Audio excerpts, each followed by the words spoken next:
स्वागत है आप सभी का अपने YouTube चैनल ऑलराउंडर में। मैं सुशील आप सभी लोगों का आज के इस शानदार सेशन में हार्दिक स्वागत करता हूं। जो भी लोग इस चैनल पर नए हैं चैनल को सब्सक्राइब कर लें और साथ ही बेल आइकन को प्रेस कर लें जिससे हमारे आने वाली वीडियोज़ का नोटिफिकेशन मिल सके। दोस्तों आज हम प्रतिशतता यानी परसेंटेज पर आधारित कुछ क्वेश्चंस करने वाले हैं जो हर प्रतियोगी परीक्षाओं की दृष्टि से बहुत ही महत्वपूर्ण होने वाले हैं। तो हम लोग परसेंटेज में आप आज प्रतिशत वृद्धि ज्ञात करना सीखेंगे और प्रतिशत कमी ज्ञात करना सीखेंगे।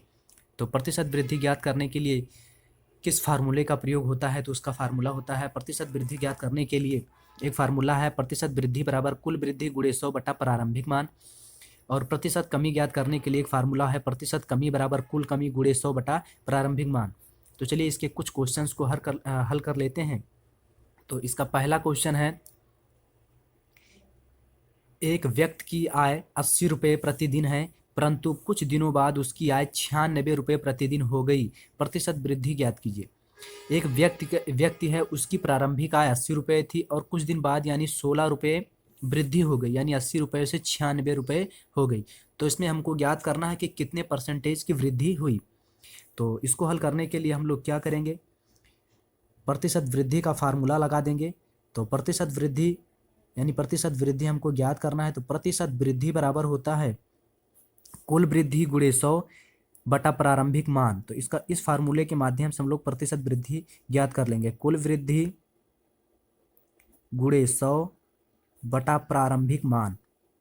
इसी फार्मूले से हम लोग प्रतिशत वृद्धि ज्ञात करेंगे। तो चलिए इसको आगे हल करते हैं।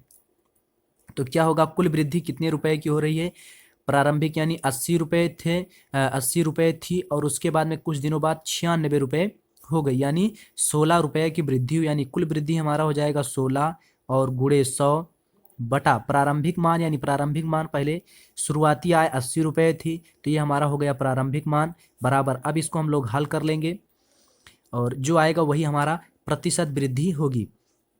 तो यहाँ से होगा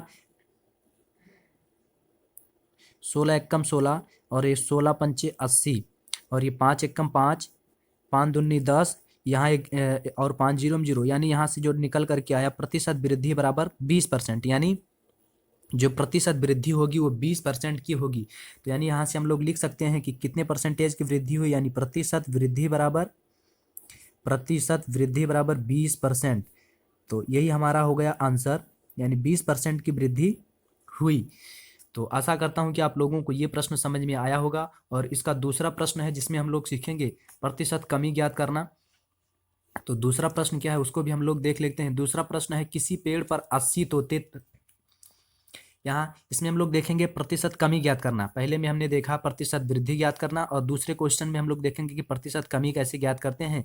किसी पेड़ पर 60 तोते रहते थे, उनमें से 20 तोते किसी अन्य पेड़ पर चले गए, प्रतिशत कमी ज्ञात कीजिए। यानी एक पेड़ था उस पे 60 तोते रहते थे और कुछ दिन बाद 20 तोते किसी दूसरे पेड़ पर चले गए, तो कितने प्रतिशत की कमी हुई उसको हम लोगों को यहाँ ज्ञात करना है। तो हम लोग क्या करेंगे, प्रतिशत कमी का फार्मूला लगा देंगे। तो प्रतिशत कमी का फार्मूला होता है प्रतिशत कमी बराबर कुल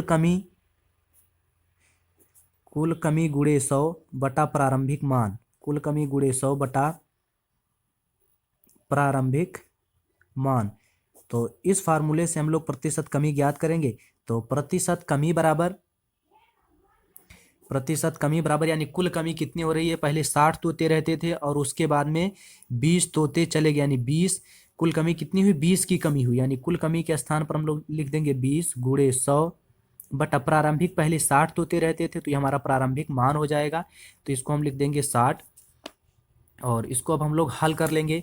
तो ये हमारा हो जाएगा 20 एकम 20, 20 तिहाई 60। तो ये हमारा क्या बचा, 100 बटा 3 और इस 3 को हम लोग क्या करेंगे, इस 3 से हम लोग 100 को भाग देंगे तो ये हमारा जो आएगा वही प्रतिशत कमी होगी। तो हम 3 को 100 से भाग देंगे तो ये हमारा हो जाएगा 3 त्रिका, ये 9 हो गया, 1 बचा 10, 3 त्रिका 9, 1 बचा, यानी 33 सही।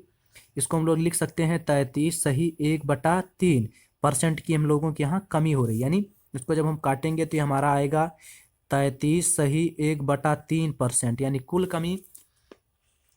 कमी कितने की हो रही है, परसेंटेज कमी बराबर यहाँ से हो गया 33 सही 1/3%। तो यही हमारी प्रतिशत कमी हुई। तो आशा करता हूं कि आप लोगों को ये प्रश्न समझ में आया होगा। मिलते हैं अगले वीडियो में, तब तक के लिए धन्यवाद।